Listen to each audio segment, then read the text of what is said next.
Lord of Mysteries 2, Circle of Inevitability.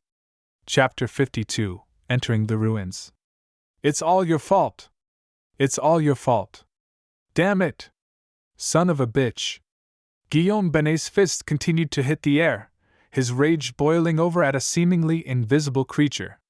His expression was twisted with hatred, and he didn't bother to suppress his emotions. Aurora narrowed her eyes and gestured for white paper to investigate the area. But there was nothing there, just empty air. Lumion clicked his tongue in annoyance. He's been itching for a fight for a while now. Who's he blaming? Aurora shook her head and casually replied. Maybe it's a bishop holding him back, stopping him from rising in rank and gaining extraordinary abilities.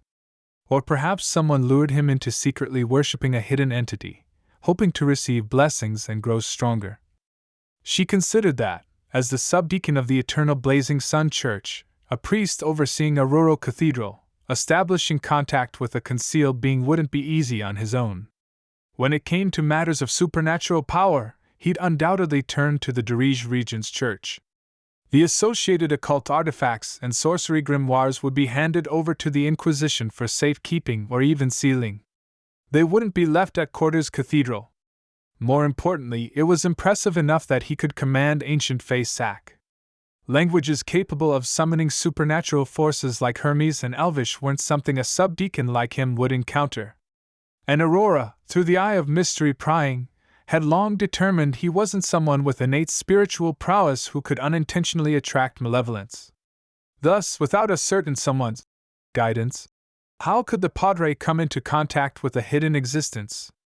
Aurora considered the possibility that Guillaume Benet had come into possession of a mysterious item without turning it over.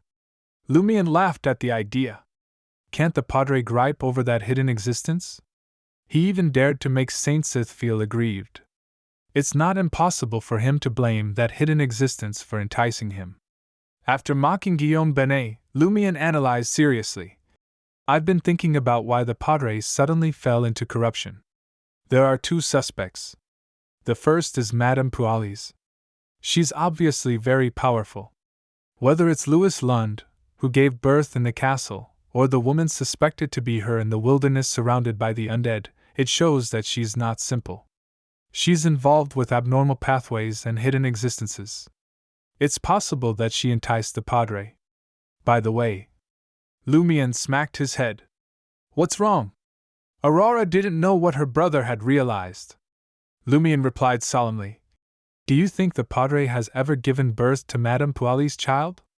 Aurora was filled with regret for believing her brother was on the brink of an important discovery. She snapped. Who told you that Louis Lund's child is Madame Pualis's? What if it's Administrator Beast's or a hidden existence's?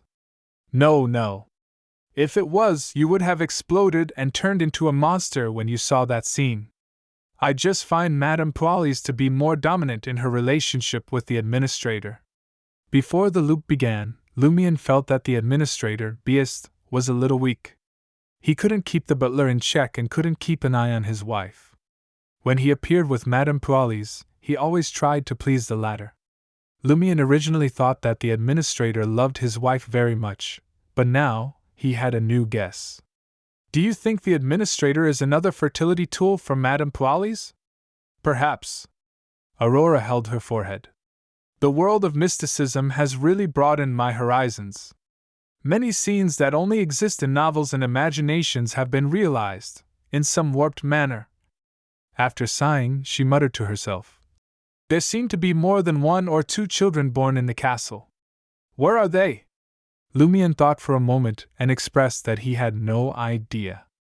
Infiltrating the castle and conducting a search was out of the question. Not after what happened to Louis Lund and the events in the wilderness. Whatever it took, he wasn't about to cross paths with Madame Pualis again. Aurora felt the same.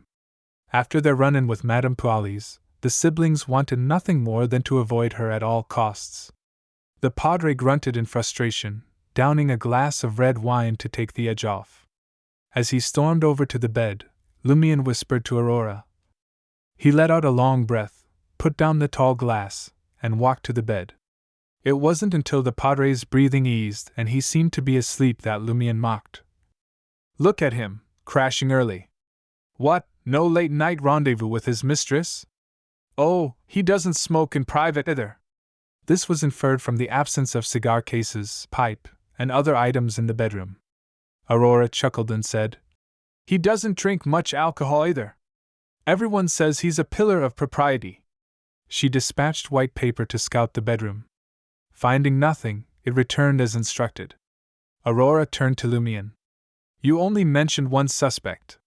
What about the other? That sneaky owl. Always watching, never acting. Lumion voiced his guess. It might have led the Padre to the legendary warlock's legacy. Aurora felt that the possibility was quite high.